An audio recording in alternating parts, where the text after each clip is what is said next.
RMK 12 yang diumumkan oleh Amat Berhormat Perdana Menteri baru-baru ni di Dewan Rakyat merupakan satu langkah yang kehadapan.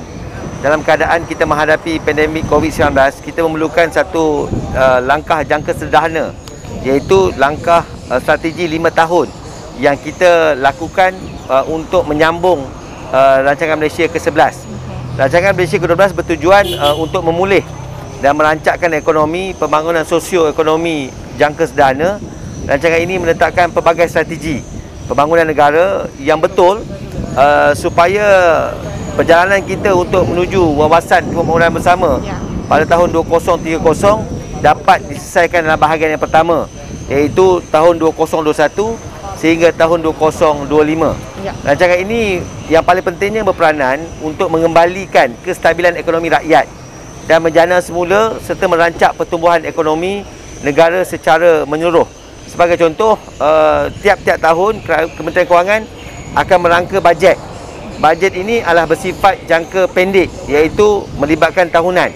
Itu sebabnya kita perlukan rancangan jangka sederhana 5 tahun melalui rancangan Malaysia ke-12. Apa yang rakyat akan diminati melalui pelaksanaan rancangan Malaysia ke-12, ia diwujudkan satu pembangunan yang ekonomi yang mampan. Di samping itu juga kerajaan akan memastikan satu pertumbuhan yang inklusif. Semua pihak akan terlibat. Dan yang paling penting, kita nak pastikan bukan sahaja B40 mendapat manfaat, tetapi T20 dan T20 dan M40 akan juga turut terlibat dalam perancangan ini. Inilah baru yang kita panggil sebagai mampan, inklusif dan makmur.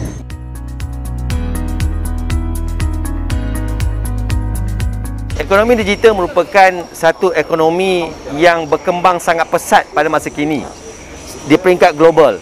Mahu tak mahu, kita di peringkat Malaysia kena berusaha sedaya upaya untuk memastikan kita dapat merancangkan juga ekonomi digital. Bagaimana cara kita membeli belah, kita belajar, kita berkomunikasi dengan mudah melalui teknologi digital. Itu sebabnya perkembangan digital ekonomi tidak dapat disekat. Kita kena pastikan semua rakyat, terutamanya B40, peniaga kecil dan sederhana ini, mesti berupaya untuk melengkapkan keperluan mereka dalam perusahaan berteknologi digital ini.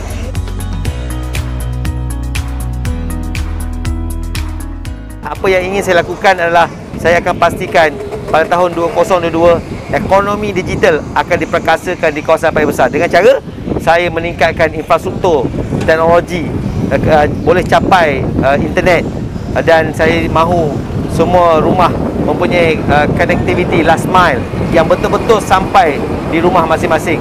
Barulah kita terhubung di semua tempat untuk melaksanakan ekonomi berasaskan teknologi ini.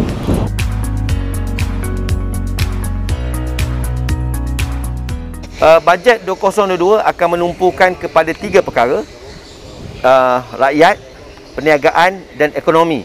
Dan kita akan menumpukan kepada 3 fokus utama, iaitu dari segi fasa recovery, resilient dan reform. Dan yang paling penting, 3R dan 3 fokus kelompok yang akan dapat ini akan memastikan kita akan menjadi tahun yang kedua dalam perancangan Malaysia ke-12. Kita akan menikmati seperti mana negara-negara lain sudah maju berkembang pada peringkat yang lebih baik daripada apa yang kita ada pada hari ini. Jangan risau, jangan bimbang. Sudah pastinya segala keluhan rakyat, segala rintihan rakyat kita akan faham dan kita akan persembahkan pada 29 Oktober ini sesuatu bajet adalah untuk rakyat.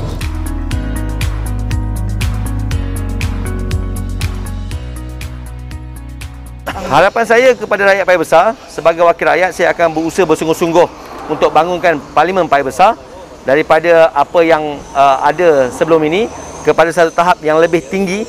Orang putih kata one step ahead atau one level up untuk Parlimen paling besar. Cumanya harapan saya supaya rakyat paling besar bersiap sedia untuk menikmati dan merebut peluang apa yang telah dan akan saya cipta untuk mereka nanti.